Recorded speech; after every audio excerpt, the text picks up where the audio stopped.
Friends, megastar Chiranjeevi మన అందరి అభిమాని.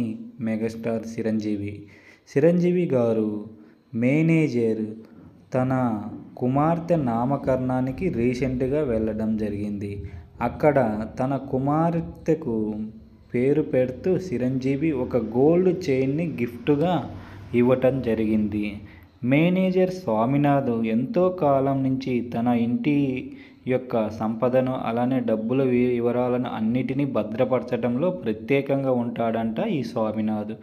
ఇతను సినిమా నుంచి వచ్చిన మొత్తం డబ్బుని ఇతను ఎక్కడ ఏ బ్యాంకులో ఎంత ఉంది అని మొత్తాటిని పరిశీలిస్తూ వాటికి తగ్గట్టు ఈయన ఒక అఫిడవిట్ లాంటివి చేసి ప్రాసెస్ చేసి భద్రపరుస్తూ ఉంటాడంట చిరంజీవి ఆస్తులని.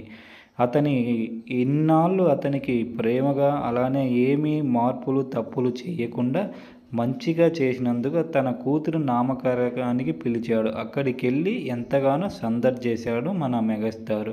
అలానే ఒక మంచి గిఫ్ట్, గోల్డ్ గిఫ్ట్ను ఇవ్వటం జరిగింది. మీకు కానీ వీడియో నచ్చినట్లయితే like, share, subscribe. Please support me. Thank you for watching my video. Subscribe please.